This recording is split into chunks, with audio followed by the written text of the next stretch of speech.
hello. Welcome to the Blizzard Watch podcast. I am Matt. I'm hosting. With me are my fantastic co-hosts, Liz Harper and Joe Perez. And today I just remembered that Hank Henshaw, the character who is the cyborg Superman in the Superman comics, is actually a parody of Reed Richards from the Fantastic Four. And now I remembered it because I called you guys fantastic. So that's how my brain works, everybody. Anyway, welcome. Hello. Howdy. Hi. We're going to talk about a lot of stuff today because there's a fair amount to talk about. And I didn't get most of it for the email, so I feel kind of bad. But so we're going to try to talk about as much as we can. Also, we're going to talk about the stuff I did catch because, some of it's important. Either you guys got anything you want to say before we move on? Sally forth. Okay. Or even fifth. Liz? No, let's get into it. Okay, first, this is going to be kind of a segue into me complaining about something. So, Diablo 4 Season 4 is now live, and there's a 16 gigabyte update that was, supposed to start because I have the launcher, and the launcher is supposed to do that for me. That's why I have it. Why do I have the launcher if it doesn't do anything? But it didn't, so instead, it tried to download the WoW patch and the Diablo 4 patch at the same time. Which it's also not supposed to do. It's supposed to pick one of them. But instead, they were both spiraling, saying, waiting on another update. And you'd go look at the other update. It was like, waiting on another update. It's like, this is great. You found a way to make it so I can't play anything. Thank you, I guess. So I want to say about that. Go ahead, Liz. The Battle.net client has seemed flaky in recent months. Like, even almost like people that were working on that team are no longer there with the company. You'll log on and it'll say, hey, there's an update to download, and it'll sit there at initializing for a really long time, long enough that you assume it's broken and you quit and you try again and you go through this series of steps, and 20 minutes later it finally starts to download an update. Or you have to connect to one. Or you have to connect to a VPN in order to get it to work because for whatever reason it's not playing nice with VR. We've had raids held up by this, where we've been waiting for one of our main tanks to log into the game, but there's an update pending and it won't work, and it's been sitting there for 3 hours and won't process through no matter what they do until they hit the VPN, and then magically it's done in 5 minutes. Yeah. So one thing about Diablo in particular is Diablo 4 is doing this thing where one season ends and the next season starts at the same time. So the next season, in this case, involved a 16 gigabyte patch. Yeah, so the season ended. The patch wasn't available until, boom, now it is. Yeah. Yes, the patch wasn't available until the new season started. You couldn't preload the patch, which World of Warcraft will have the patch available for download in advance so that you don't all slam the servers trying to download the patch at the exact same point in time, which is what happened to Diablo when Season 4 launched today. It took me, 40 or 50 minutes to download the patch, and it's like, I got an email from Blizzard, Season 4 is live. It's like, well, maybe for people inside the Blizzard building because you already had the patch installed, but it's a weird process. It seems nuts to me that they're going to say that they're trying to do this launch that is so fast, that is such a tight turnaround, and requires this huge patch that they don't have people preloading. And so it inevitably leads to technical issues. There's no way around it because they aren't leaving any wiggle room to work things out. I think Joe's point about, the sudden mysterious drop in ability there might have something to do with the sudden loss of a lot of people. That is a fair point. And I didn't want it to be overlooked. But I also think to a certain degree, it's not just the fact that they, did some serious damage to their infrastructure, and then they also that they're trying to download it at the same time that everyone's trying to download it because they couldn't download it in advance. Both of these are bad.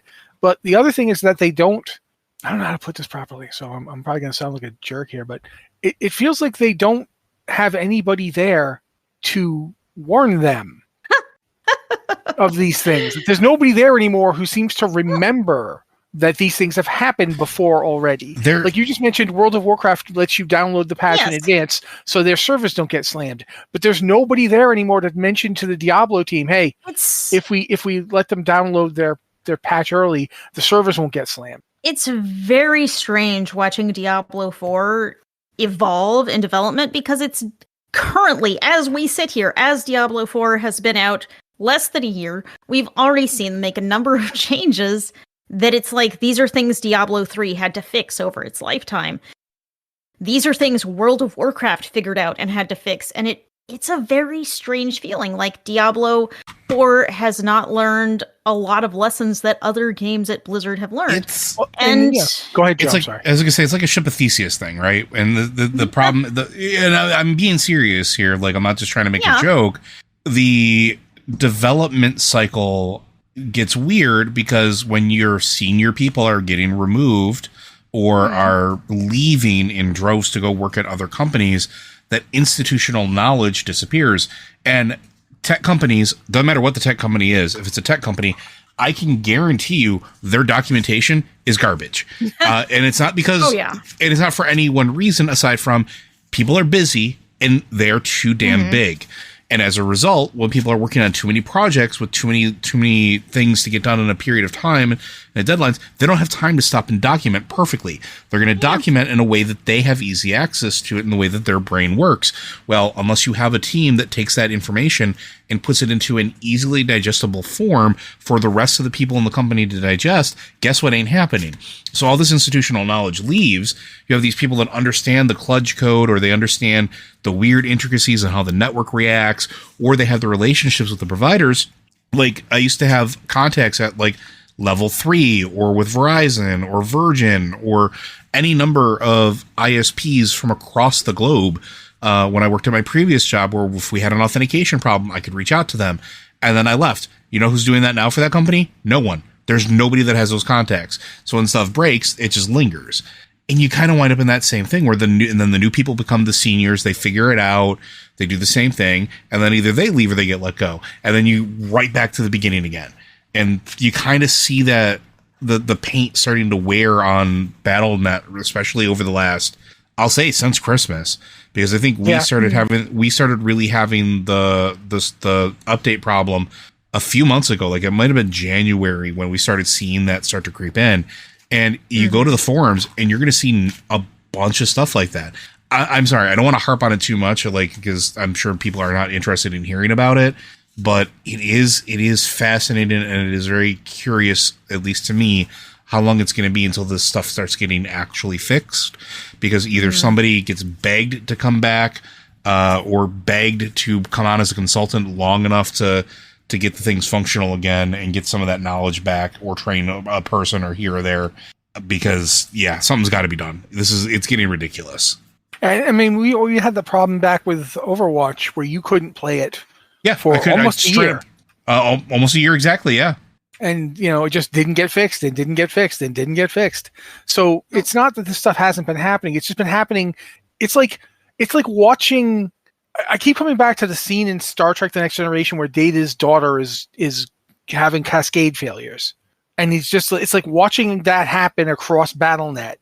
As it starts having a collapse, they managed to fix it for this game, and it starts over there now because they were spending all their time trying to get this game working. And it's just it's very strange to watch because, as you pointed out, Liz, they did this already. Yeah, I mean, they've learned how to solve this problem. But everything y'all are saying about Battle.net, totally valid. The loss of institutional knowledge, totally valid. But I feel this is a strangely unique Diablo 4 problem because of how they chose to do their cycles. Well, like they were trying to make Diablo 4 a new game, and it's in some ways, very different from previous Diablo games in that it has this intensely strong story campaign, but then it kind of lapses into, I think they were trying to be different. And I think in trying to be different, they have ignored some of the lessons that Diablo had previously learned. Like, here's one tiny thing. In Diablo 3, when it first launched, it had lots of issues, but one of the things was, all of the services in a town were like spread out, scattered all around. So you had these, interesting little communities that had things here and things there. But when you're a player leveling your 7th character, you're spending a lot of time running back and forth from the jeweler to the, you're running around. You're spending a lot of your time running around. That's not fun. That is not actually fun. They changed it. They condensed the town so you can get all of the big services, right in one area without. And so then you release Diablo 4. It has these sprawling cities. They're beautiful. They're absolutely beautiful. And, in some of them, to get from one side to the other, it's like, okay, your enchanter guy is over here, but then you've got to go down some stairs and around a corner and down the docks, and then you can find this other guy you need to talk to, and you're spending a lot of time running around. Please stop describing Ked Bardu. I'm having flashbacks. Ked Bardu, the city where literally half of the things you need are all the way to the north, and half of them are way off to the west, and one of them, the really important one, is to the east, but none of them are in the middle of town. Why? I don't know. And I think Diablo 4, sorry, oh god, there's so many of these. I think Diablo 4 has already gone through, 2 rounds of changes where they've condensed their cities to bring the services in each city closer together so it's more convenient for players. That's a pretty low-level thing. I mean, that's not a big high-concept idea. That's not, something that's necessarily going to be a coding problem. It's not something necessarily lost by institutional knowledge, but it's something that I think they're going to try to do something different and unique, and in so doing, they have ignored other games and ignored lessons from other games that maybe they shouldn't have ignored, because I really appreciate the cities in Diablo 4. They're beautiful. They're beautifully designed. Diablo 4 has stellar environmental storytelling, but as far as a convenience, this is a game that is asking you to, okay, you played the game once, now play it again up to level 100, which takes hundreds of hours. And now, okay, it's 3 months later, play it again up to level 100. 3 months later, play it again. And it's like, okay, this is not the fun part, running back and forth. And, the changes they've made to gyms, that they've had to make to gyms because had entire inventories full of gems. They're just trying to keep the Diablo 2 fantasy alive. It's fine. It's frustrating to see the Diablo 4 team make mistakes that we've already lived through Blizzard fixing. And it just seems like a repeated theme. And I know Diablo 4 wants to be kind of its own thing, but some of this stuff seems like we've done this already. We had this problem. We figured out how to fix this problem. And you've just decided to unfix it. So I do enjoy Diablo 4. It's a fun game, but I guess I'm a little frustrated by it too. I'm a little frustrated at the same time. Yeah, and that's, something that happens with a lot of different games. And I do think it is something we're seeing a lot with Blizzard right now, where they're having, both of the things that, you're talking about kind of happen at once.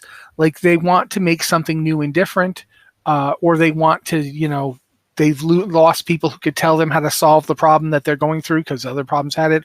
Or it's like the loot system for Diablo 4, since that's a big part of this season.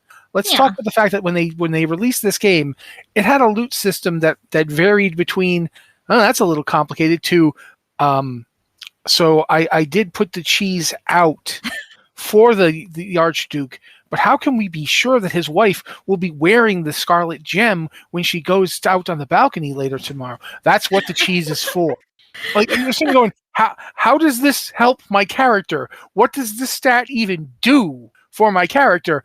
What is it? Why do I have 2 different kinds of, extra damage when you deal bleeding damage, extra damage when you deal? It's like, oh, can I just have extra damage, please? So, yeah. And that's something that, Diablo 3 had that problem to the point where they had to basically completely toss their idea for the loot system in the bin and do a new one. So it's, and then we get to season 4 of Diablo 4, and what are we doing? We're taking the entire loot system, we're tossing it in the bin, and we're doing a new one. And sometimes you're trying to reinvent the wheel a little too much, is what I think I'm trying to say. Yeah, I'm with you there, because I think they have tried to reinvent the wheel, and it doesn't always work. Sometimes the wheel is the wheel for a reason. The wheel is round because it rolls better that way. Yeah, you definitely don't want it with squares. A square wheel, you don't have square wheels because they don't roll. Anyway. It's not Blizzard is not the only company to do this, by the way. I will to the end of my life say that Path of Exile has a really solid start, but when you get into endgame, it suddenly becomes like Pathfinder First Edition times John Madden on a chalkboard. It just there's so much. There's so much in Path of Exile, and I think part of that was them deciding, well, we got to make it different than all the other ARPGs out there. We don't want it to be too much like that one. And Diablo 2 is in the corner going, I can see you, and. Yeah, I don't know. But for Blizzard, it does feel really strange. But we should probably move on to some other stuff unless we want to talk more about specific stuff from this new one. Because it's live, let's just talk about like the very basics of what's in this Diablo 4 season called Loot Reborn. Despite the fact that it's the season theme, this is going out to everyone, most of it. It's a total revamp of the loot system that streamlines it.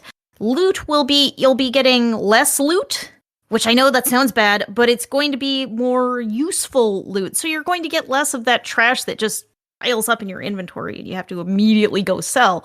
Let's all take a moment to pour one out for all the druids who kept getting barbarian gear and had to just delete it, just toss it in the wood chipper for gear. I remember Joe at one point got mad at me. Yup. Because he got barbarian gear, and I was like, I didn't make them give it to you. You're like, this is your fault. Like, how is it my fault? If I had that power... You kept asking for more barbarian gear. It was absolutely your fault. No, dude. If I had the power to make that happen, you'd have been head to toe in nothing but barbarian gear. Yeah, no. So go ahead and let's keep going.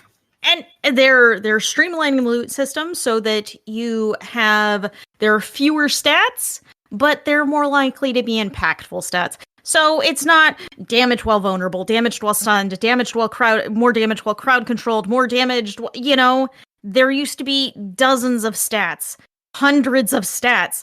And when you got a piece of gear, you'd have to pull out the calculator. Okay, do I want 3% additional damage to vulnerable targets, or do I want 1% more damage to all targets, or maybe I want 4% resistance to fire? I don't know. One that really got me. Do you remember? You know how fortified is? Yeah. Fortified in Diablo 4. I had a piece of gear that added damage when I was fortified. And I'm like, oh my god! Now I have to work out how often I'm fortified to know if this is good or not. It's it's okay. How often am I crowd controlling targets? How often am I fortified? How often am I overpowering things because they would offer bonus damage to these kind of small things? And it's like, okay, damage to vulnerable, or do I want extra damage to overpower? Which of those is going to be better? There's no intuitive way to figure that out. And if you do figure it out, it's going to involve spreadsheets and a calculator, maybe a little trigonometry, because it's just, there are a lot of variables. And it's not fun to be there with your TI-85 graphing calculator, pressing in numbers, trying to figure out your gear. That is not the fun part of playing Diablo. The fun part is murdering demons. That's what we're all there for. That's why we're here. So, fewer stats, less gear, but the gear you get should be more gear you want. There's also big changes to Hell Tides. Hell Tides, you can run them at World Tier 1 and 2, so you can jump into Hell Tides very early in the game and participate in that system. Content, yeah. Yeah, they become leveling content. And in the season, specifically in the season, some of the seasonal mechanics are going to be related to the Hell Tide. There's a new Iron Wolves faction. Of course, the Iron Wolves have been in the game for a while, but there's a faction that you can earn reputation with and earn rewards by doing things in Hell Tides. And they've also redesigned the legendary aspect system, where previously you used to pick up a piece of legendary gear and then you'd rip the affix off of it and put it onto a different piece of gear, but you could only do that once so you would sit around with these pieces of gear for a long time because they had this legendary aspect on it that you really needed to make your build work, but you can't take that aspect off and put it on another piece of gear, so you're just sitting here waiting for another piece of gear to drop that has the same aspect and hopefully a higher level version of that aspect. Yeah, or you end up with 6 of them that you've extracted. Yes. That you're keeping in your bank for the next time a piece of gear drops that you want to switch to. And then you fill up your bank with them, and it was just excessively convoluted. It was not player friendly. It was not anything good. So now, when you get a piece of gear, if it has something that it has an aspect you like, you can salvage it. Then you just have that aspect in your Codex of Power at the power level that you pulled it off of that piece of gear. And you can put it on any piece of gear. So you're no longer going to have this problem where you're using this only goes on a hat. gear. Yeah. Well, I think they still have limitations where this only goes on a ring or an amulet or whatever. Yeah, to a degree, but there were some that were just really very annoyingly specific. So all of that is being streamlined. You get a piece of gear, and if you like the piece of gear, you can put any affix, any aspect you want onto it. We've also got a complete overhaul to the upgrading system, so it's going to feel more rewarding to upgrade your gear. They've talked about gear being a journey, so if you find that piece of gear with just the right stats, then, instead of like throwing it away in a couple of levels, you can just upgrade it. You can keep upgrading it, and you can always make sure you have the right mix of aspects for your build, because once you get an aspect, you just have that aspect. You can put it on any piece of gear. And oh wait, isn't it also true that like some pieces of gear, once you get to a certain level, they will only drop at like a certain level now? Like I think above like levels like 94, it'll always be at the top level of item level. Yes, and also once you hit World Tier 3, you're only going to get sacred items. Once you hit World Tier 4, you're only going to get ancestral items. Wow, I hope I'm remembering that right. But the overall idea is you're going to get less crappy gear that just you put it in your bags, and then you have to read a long list of affixes, and then you have to go and sell it or salvage it. And you're spending all of your time looking at gear and throwing it away. So if you want to porn stars the game, great. That's good. Like, imagine the life of a shopkeeper in Sanctuary. Oh God, he's coming in again. He's gonna bring all these big axes in, and I don't need any of them, and I'm gonna have to buy them from him. Yes, I've brought you 17 axes. Oh God, can you take me to the blacksmith? I want to look at him. Maybe he can like turn them into magic dust for you. You like magic dust, right? You look like a magic dust kind of guy. So overall, I think these are great changes. These are changes that are going to make it more fun to play. You just get your loot, you do what you want, you kill more demons. Kill more demons, that's why we're all here in the first place. The only thing that's weird about this system is, why did it take us so long to figure this out? That it is not fun to have your Excel spreadsheet of whether damage to vulnerable is better or worse than damage to overpowered, and it's not fun. It's going to be better now. It's so if you haven't played Diablo in a while, now's a good time to come and check it out. Check out the season. I think this season has a really cool set of armor on the battle pass. It has this crazy sort of spring themed like dress with pastel colors and flowers and tiny golden skulls, and I love it. I love it. That's on the free battle pass. I absolutely have to get it. So but it's a good time to check the game out, because it's just really been rejuvenated with a system that's going to make it easier for you to spend more time murdering the forces of darkness. Yep. Okay, but I do want to move on now to something. First off, this one I want to mention really fast. Then I want to get into something where we can get Joe to talk for a while, or at least we can try to. Yes. WoW Remix, the Mists of Pandaria one, is coming May 20th, I believe, or is it the 23rd? 16th. Wow. 16th. Okay. Yeah, it's this and week. Then I believe the raids are opening like a week after that. Because I know that they did a post talking about when the raids are coming out. But Liz, you mentioned this article that's from Blizzard Watch. It's a really good site. You should go there.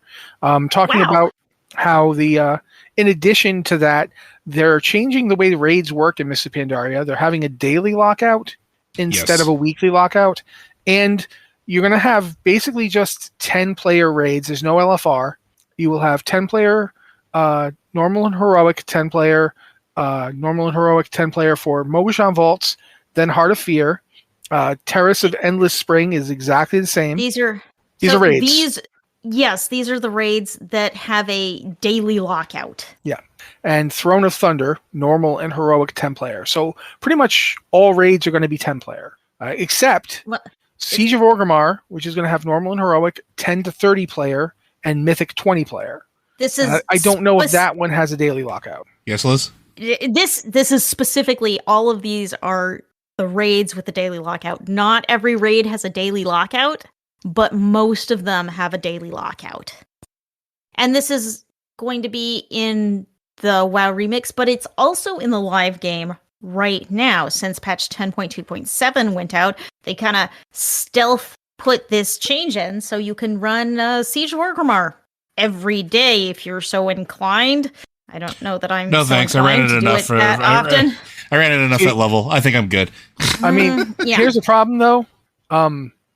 The Garrosh drops his shoulders in Siege of Orgrimmar. And now you're telling me I could run it daily? Yeah, you could run it daily to try and get that transmog. I just recently, well, a couple of years ago now, got done farming Mists of Pandaria for a set of shoulders. And now you've brought me back to that. I'm going to just start weeping now. You guys do the rest of the show without me. But no, I will say this. It's not a bad change. It is, however, one of those things where you're like, oh my God, daily raids. I don't know that I want this. I mean, but they also made changes to the Battle for Azeroth raids, didn't they? Yes, they've made actually quite a lot of changes to the Battle for Azeroth raids to make them soloable. Because some of them just had, you cannot solo this mechanic. Yeah, Gahoon. Actually, not just Gazoon, but before, what was his name? Zul? Mithrax. Yeah. Zul, Mithrax, yes. Zul. Mithrax had a mind control unless you could kill him like super, super, super duper fast. You could not solo that. Opulence was very difficult to solo, but you could solo it if you could really, really ramp up your damage real fast. Yeah, I think it was like everybody except I think it was Blood DKs at the time. When they were soloing it through completely negating the ramping up damage that he does. Because the Opulence is that weird treasure boss, and it does some kind of crazy damage with those, basically throwing gold at you, from what I remember. Yes, but the thing with Opulence was that you went when it was released, the right way to do it was there's a tunnel on either side of the room, and half of the raid goes down one tunnel, half of the raid goes down the other tunnel, and kills some mini bosses in there. And then you get to Opulence's room and you kill him.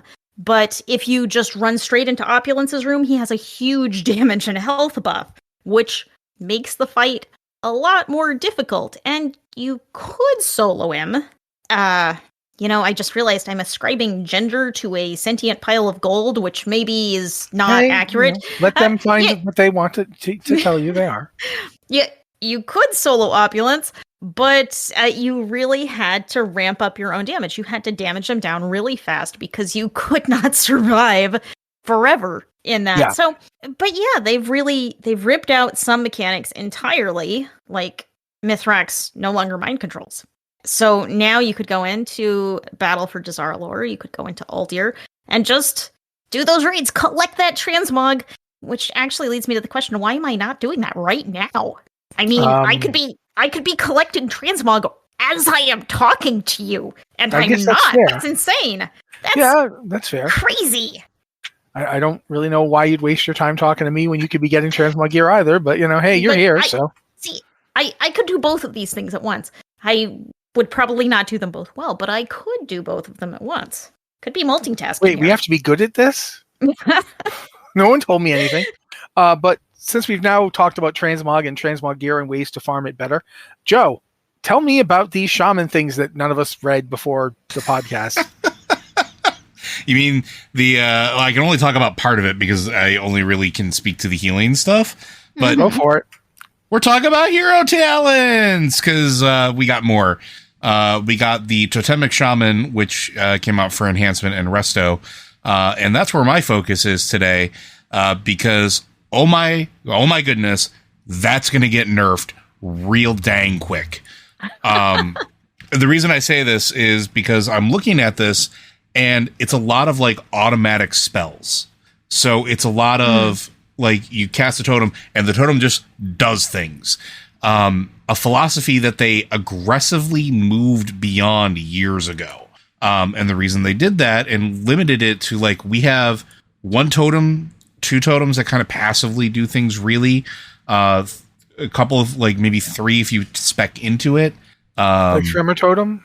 Tremor Totem it's a dynamic cast that you have to get down before the effect goes off.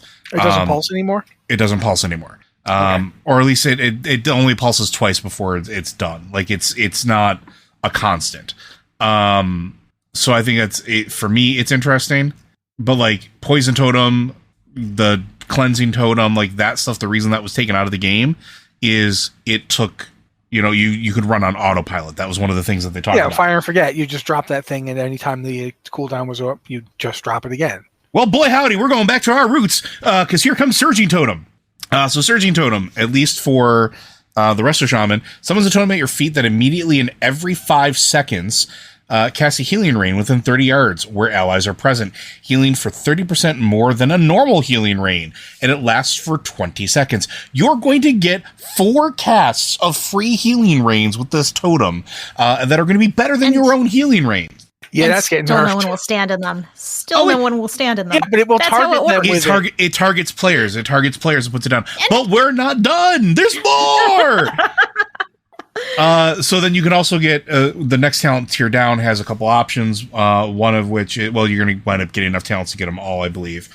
But you get Totemic Rebound. Yeah. Chain Heal now jumps to a nearby totem once it reaches its max targets, causing it to bounce an additional time to a nearby injured ally. Totem bending is a thing that we have been doing since Burning Crusade, where you could target a totem and get it to bend around corners so that you could heal without actually, targeting somebody. You could cheese mechanics with it. Now it's just part of the kit. Just you take this talent, you throw it on a totem. Hey, you like 4 chain heal jumps? What if we do a 5th one that goes to the totem and then jumps to a 6th target? We're going to get back to that because there's more that comes with that as well. Amplification Core. While Surging Totem is active, your damage and healing is increased by 3% flat. Ugh. Okay. Oversurge, which is a talent that shares an option with it. While Ascendance is active, Surging Totem is 150% more effective. Like that really big, powerful healing rain? Guess what? It's 150% more powerful. Healing, then you have Lively Totems. Your Healing Tide Totem, Healing Stream Totem, Cloudburst Totem, Mana Tide Totem, Spirit Link Totem cast a free instant chain heal when you summon them. Okay, combine that with the other talents. Guess what happens? More chain heals! Chain heals for everybody. Oprah.chainheal.avi. Totems start bouncing the chain heals off each other. Yeah. Then you're going to go to the next one where you get to choose the next tier down. Oversized Totem. Increase the size and radius of your totems by 15% and the health of your totems by 30%. That 15% radius is maybe like it's going to get it to like 32.5 yards or something like that. Not much, but it's something. That health, though, that's going to be huge in like PvP, unless they nerf that or turn that off for PvP. Then there's Swift Recall. Successfully removing a harmful effect with Tremor Totem or Poison Cleansing Totem, or controlling an enemy with Capacitor Totem or Earth Grab Totem reduces the cooldown of the totems used by 5 seconds. There's a time limit on it, but that's just absolutely great, especially for PvP. Wind Barrier. If you have a totem active, your totem grants you a shield absorbing damage for 30 seconds every 30 seconds. Guess what Shaman always have down? A totem. Guess what you're going to have? A free shield every 30 seconds. Congratulations. Reactivity. Your healing spells cause your healing stream totems to heal a nearby ally immediately at 50% effectiveness. Cloudburst totems are 25% additional healing. What is going on? You have Imbuement Mastery. Increase the duration of Earth Living effect by 6 seconds. That's fine. That's okay. That's not too insane. Next one, where you have an option again. Pulse Capacitor. Increase the damage and healing of Surging Totem by 25%. That's great. Here's the one that's really mind-blowing to me, and I don't know if this is going to be usable with other weapon imbues, and if it is, this is going to be... nobody's going to ever not take this option. Supportive Imbuements. Learn a new weapon imbue. Tidecaller's Guard. Can only be applied to shields. Increases your healing done by 2% and increases the duration of your healing stream totem and Cloudburst totem by 3 seconds. That's huge. There's 2 more. I'm almost done. I apologize. I'm sorry. Totemic Coordination. You get an option here within this tier. Totemic Coordination. Chain heals from your totems are 30% more effective. That last bounce, now it's even more effective. Or Earth Surge. Allies affected by your Earthwall Totem, or as I like to call it, Poop Totem, Ancestral Projection Totem, and Earth Living effect receives 10% increased healing from you. Either one of those options is absolutely insane. And then there's the top talent, which is Whirling Elements. Elemental motes orbit orbit around your surging totems. Your abilities consume motes for enhanced effects. Water. Your next healing wave or healing surge also heals an ally inside your healing range at 100% effectiveness. Then air goes for, there's a couple different options, but for restoration, the cast time of your next healing spell is reduced by 40%. And then the next one is earth, which for restoration, your next chain heal applies earth living at 150% effectiveness at target's hit. This is insane. Like, makes you wonder just how much healing you're going to need if they don't nerf this. They're designing for fights where there's a ton of like boosted healing is necessary. Well, I'm confident that there's going to be a ton of raid wide healing if season 4 is any indication of the way they're balancing things. Damage right now is absolutely insane. But if these hold true, is just they're going to nerf the class or they're going to nerf these talents. My fear is that they're going to nerf the class and the core base of these spells, like in order to like reduce the effectiveness. And for those in chat saying this is not insane, considering you can't control 75% of it, I urge you to look at Resto Shaman healing right now. You can't control 75% of it as it is, and on a good fight, I am smoking other healers. Like, it is, these are really strong potentially. And the way they synergize, like, this is like, I was talking about before about like, oh, Farseer is going to be the way to go looking at these talents. Like, you're a healer, you're going to be Farseer. I don't know anymore. Like, it is literally a crapshoot between these. Like, right now, I'm leaning Totemic. Like, I will have more totems on my bars and more effects on my bars. I don't care. Give it to me. Like, I want this. This is everything I wanted, which means it's going to be taken away from me at some point. Mm. But this is what I was thinking about with hero talents when they started announcing hero talents. Is like, these have to be good. These have to be like epic. These have to be something that like really screams, if they're really going for this like hero, like you are the savior of the universe type thing. It's not borrowed power. It's this. Like, this is hitting the marks, at least for me. So that's my spiel. I'm done. Sorry. No, that's okay. No, go ahead, Liz. I'm excited to hear you be excited. Yeah, especially since, you know, sometimes you seem kind of sad, and we don't like that. We want you to be happy. Although you won't be happy if they nerf you, so. Yeah. I'm going to do that. But I'm going to briefly mention the Dr. Boom mini set for Hearthstone, because I saw that we had a post about it, so I put the post up, but I don't really understand what's going on with Gigantify. So, Liz, can you explain to me what this is? Because from what I understand, it's like it makes them bigger. Like, I don't. Is that good? Why is that good? Yes, it is good in certain circumstances. So the thing is, we had the Whizbang's Workshop expansion introduced a keyword called miniaturize, which you play a card with the miniaturize keyword, and you also get a miniature copy of the same card in your hand, which is a 1/1 version of the card that has all the same effects. So you could slam down one of them and then slam down the other, and you'd have Battle Cry or other effects that it did, and it could be pretty useful. Gigantify is going the opposite direction. You play a card with Gigantify, and then you get a second copy of that card, but it's an 8/8 with all of its effects. Now, an 8/8 that costs 8 mana. 8 mana is a lot of mana, but, you know, some of these could really be game closers because you slam down this low-cost card, but you get a second copy of it, and slamming down that 8/8 could be, you know, that's the end of the game. You just ended the game right there. So, yes, and it's all themed around Dr. Boom, our resident, totally not going to accidentally blow you up goblin of Azeroth. Maybe. So, it's the usual thing with Hearthstone that they have really fun themes, and, you know, it's like, I would love to see more Hearthstone story. I feel like I harp on this every time we talk about Hearthstone. This is another one with a really cool theme, the Dr. Boom mini set. And it has some cool cards. I think Gigantify is going to be really fun. And you can pick up the mini set right now in Hearthstone for, you can buy it with gold, which I think is great that you can still do anything with gold. And yes, I like the mini sets because you buy them and you just get the cards. It's not a random thing. You just get the cards in the mini set. So this is nice. It's nice. It'll be a fun one. All right, cool. One thing to mention is I figured out why I said May 20th before for Mists of Pandaria Remix. It's because Cataclysm Classic is coming out on May 20th. And on May 28th, we're going to get their new PvP season, and 3 of the raid dungeons from Cataclysm are going to be opening at that time as well. Those dungeons, I'm going to list the dungeons and then raids things really fast. The dungeons are the basic ones.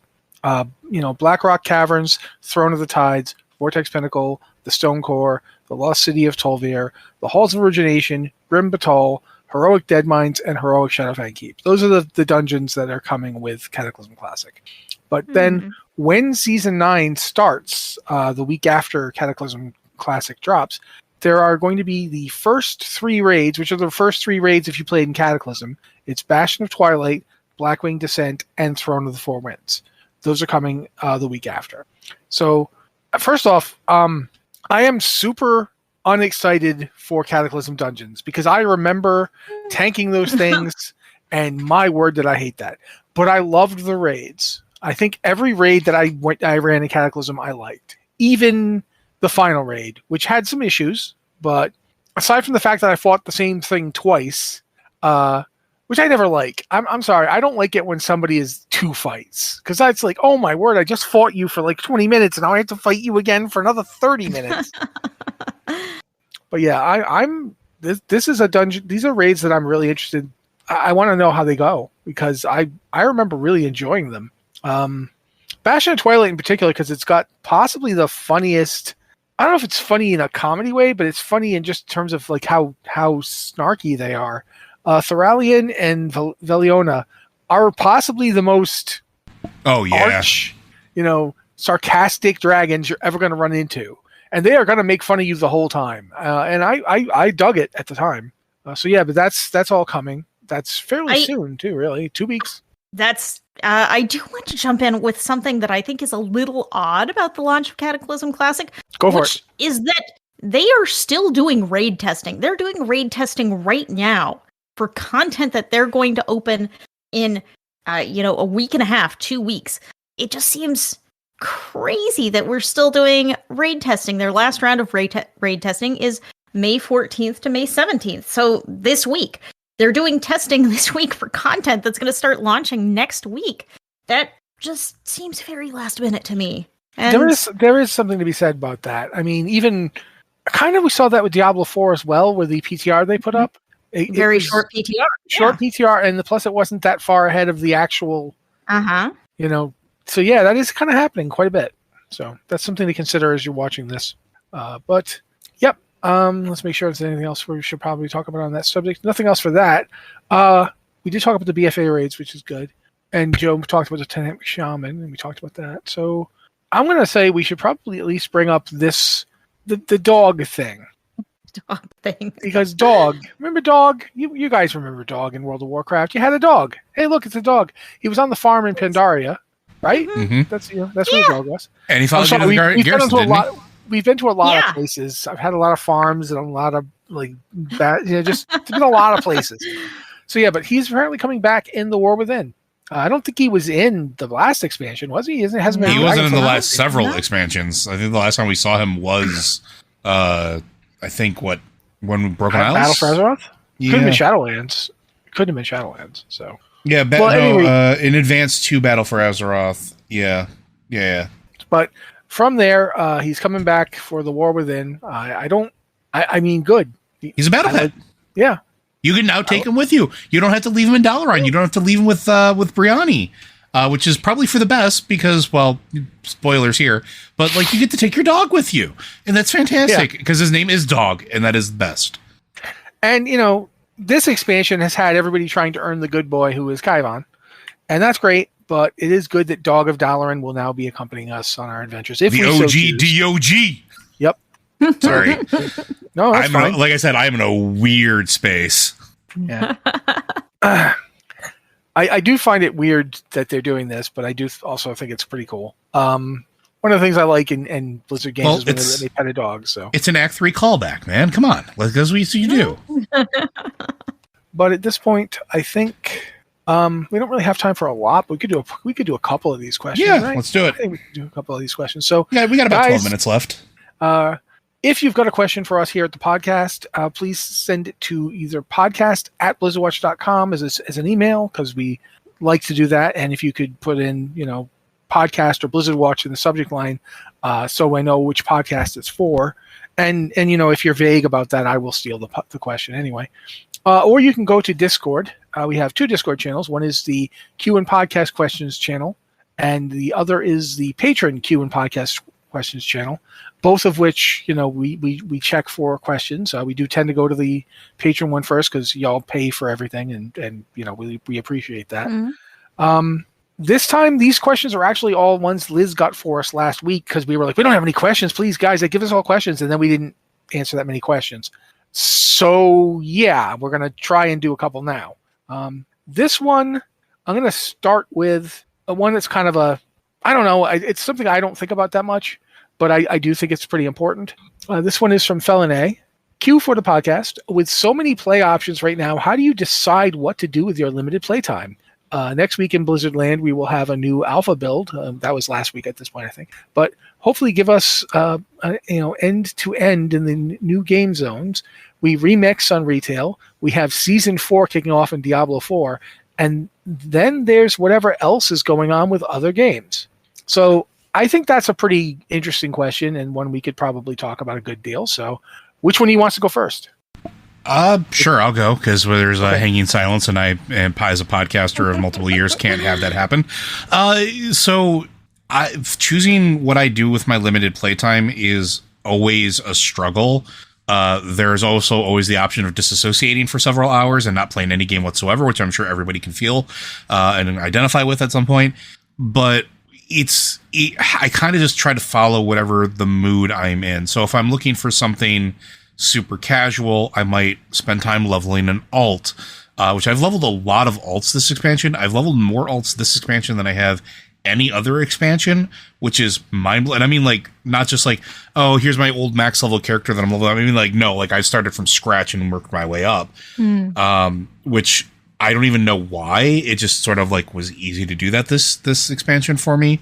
Or if I want something that's more engaged and active, I'll play Hades 2 in the early access, because that's something I enjoy and it is something that I can laser focus on.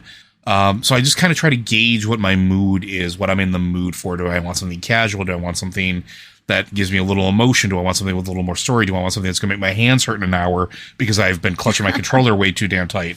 Or do I want to have a comfort game, like go back and play Spider-Man, or something where I can just like fall back into it? I know that game so well that it's just like that nice warm pair of pajamas that you put on right before bed. That it's just so comforting. It swallows you and hugs you and keeps you safe and happy.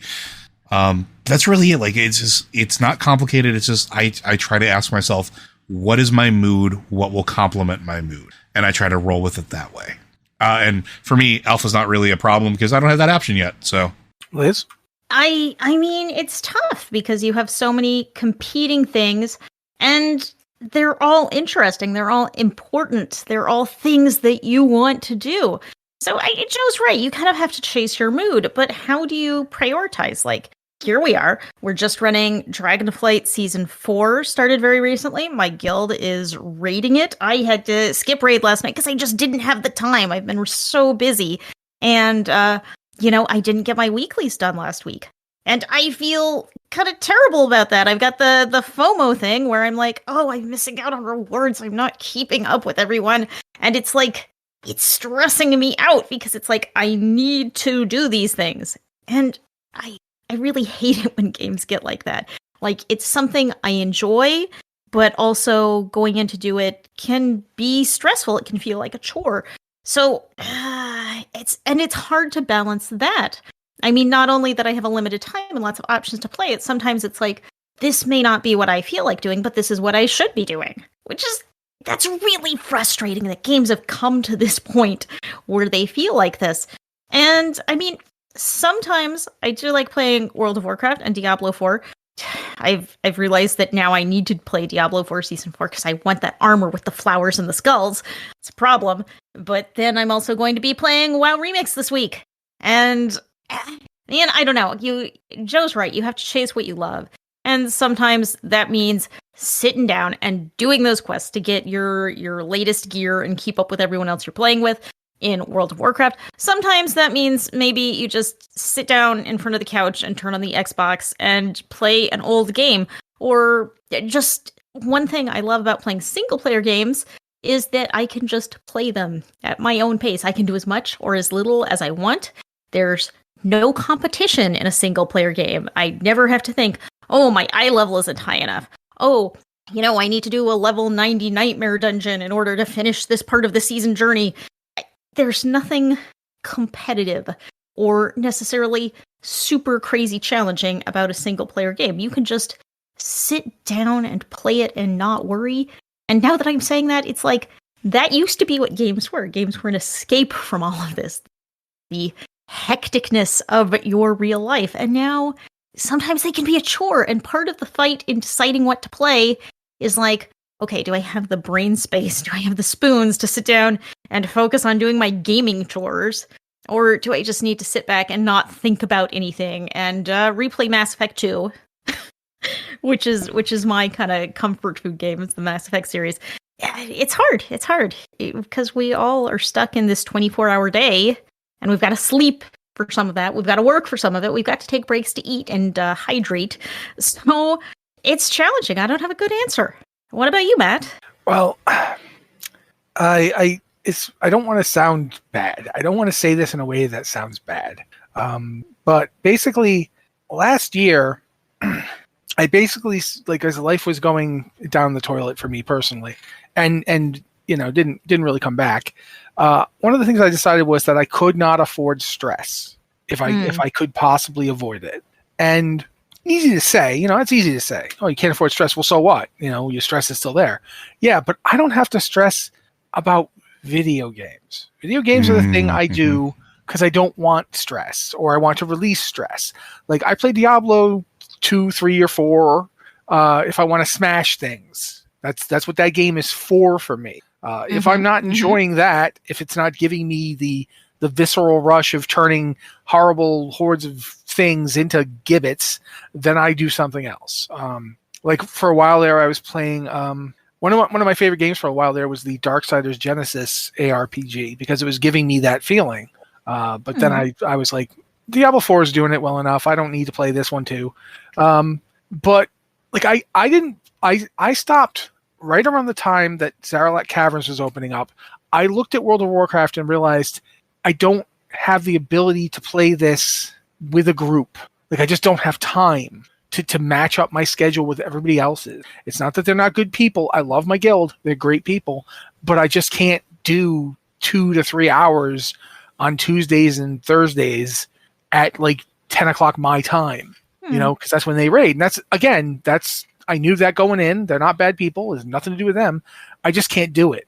I just didn't have time. So I stopped playing World of Warcraft because I knew eventually there'd be a new expansion and I could level up again, and there'd be that rush that would carry me through the first couple months. But I no longer feel that I no longer feel as compelled to try and do chores. I have real chores in my real life that I have to do. I'm going to go do those if I have to do a chore. If it's not fun gameplay for me, I'm not doing it. And that's the same whether it's WoW, whether it's Diablo 4, whether it's Diablo 3, which, I mean, I still play Diablo 3 sometimes, but man, working through that whole altar of rights thing, whoo, that is a lot of work, and I'm not necessarily down for it, And I've given myself permission to like a lot of different games and play them for different reasons. And if a game feels like it is being too pushy on me, I don't play it. And that counts for some of the games that I've spent a long time playing. Like, it's really weird because I've been playing World of Warcraft like at 2:00 in the morning on a character nobody knows is me. And I just play by myself and guildless and just running around doing stuff. And I kind of get it back, but it's like I could be playing this in WoW Classic. It's like I don't want to have to think too hard about like the efficacy of my gameplay, And so for me, I think it's a kind of a mix of what you both were talking about, but it's also to a certain degree. Sometimes I play games just because it doesn't feel like they want anything from me. Like, engagement metrics and all that stuff kind of feels like you're commodifying your player base. And oh yeah, 100%. Like there are games that I will actively like be like, no, I'm just not playing you. You demand too much of me. I've worked 12 hours today. I'm good. Yeah, and exactly. Yeah, I mean, to a certain degree, we have signed up for games to be our job. In that we talk about games, and so we have to play them. But it doesn't always have to be our job. Yeah, well, more importantly, if it's just your job, then how are you going to possibly evaluate it as a game? You know, you have to have a love for that thing and to enjoy it, or you don't have anything really useful to say. And I think that Dragonflight was one of the best expansions they ever did, story-wise, and in terms of like giving people stuff they wanted to do. It's just some of that stuff was stuff I didn't want to do. And the thing I really love doing, the thing I have always really loved doing, is raiding. I love raiding in WoW. It is my favorite thing. I love tanking in WoW. But if I can't make the group times, what am I going to do? As much as they've got stuff like you now can get gear, it's like it was never really about the gear for me. The gear was a means to an end. The gear was so I could stand up and take a beating. The gear was so I could do the tanking job or do the DPS job. It was never about like having cool gear. It was about what the cool gear let me do. And ironically enough, as the game has gotten more accessible, I have lost access to it. You know, because I still do need those people to do the thing I want to do. Like dungeons and raids are the things I want to do. And I need people to do it. So when I can't be there when they're there, and it's like, I used to try and be more social, but it's like, it's very hard for me to reach out and be social with new people that I don't really know very well. And it's not their fault that I'm this way, but I used to try and do it all the time, and I would always mess it up or say something wrong or put it forth something I didn't mean to or just wasn't thinking about. And so I basically take it much more, am I getting something that I want out of this, and what is it costing me to do it? You mentioned having spoons. I used to like the spell slots mechanic, but nowadays I actually think about it as being like, I am the Starship Enterprise. I don't have enough power to put all the shields up because I just lost a reactor. So now I have to figure out where I need shields up. Can I drain enough power from the shields to fire the weapons? Are we going to lose life support? And that's me. I am that guy. I am that thing that has to figure out what to balance. So yeah, it in a lot of ways, I approach games much more from the standpoint of this is for my enjoyment. So I'm going to do what I enjoy. And a lot of times that means I'm playing games nobody really cares about or wants to hear about. Like, for instance, you know, my gabbling on about Wrath of the Righteous during the pre-show. There's just, you know, I'm one of those people who keeps playing Fallout 4, not when there's a TV show, but for the past several years. Like, I keep coming back to it. Like, oh, a new mod, and I could do this whole thing. There's entire story mods I can play. So, yeah, ultimately, I think I'm pretty much in the same boat as you guys, whereas I go for something that fits my schedule and makes me feel happy. Yeah, but I don't think we have time for anything else, unfortunately. No, that takes us right to where we need to be. So good timing on that question, and thank you. That was a good question. And now, thank you, by the way, Felony, for asking it. I'm now going to ask you, Joe, to do your thing. Well, that's because Blizzard Watch is made possible due to the generous contributions at patreon.com/BlizzardWatch. Your continued support means that this podcast site and community is able to thrive and grow. Blizzard Watch supporters enjoy exclusive benefits like early access to the podcast, but a chance to answer your questions answered on our podcast queue and an ads-free site experience. Thank you, Joe and Liz, both of you, for making this a show that's really fun to do, and therefore something I want to keep doing. Also, thank you to the audience, of course, for giving us somebody to do the show for. This is also important. If you've got a question for the podcast, or heck, a statement, you don't have to ask us a question. You can just say, hey, I think this, and we will talk about it. We love to talk about things. You can send it to podcast@blizzardwatch.com with subject line podcast or Blizzard Watch, so we know it's for this show. Or you can go to our Discord. We've got the Q and Podcast Questions channel and the Patreon Q and Podcast Questions channel. Both of those are perfectly good to ask questions in. And since that's the end of the show, thank you guys so much for being here with us. And we will be back next week.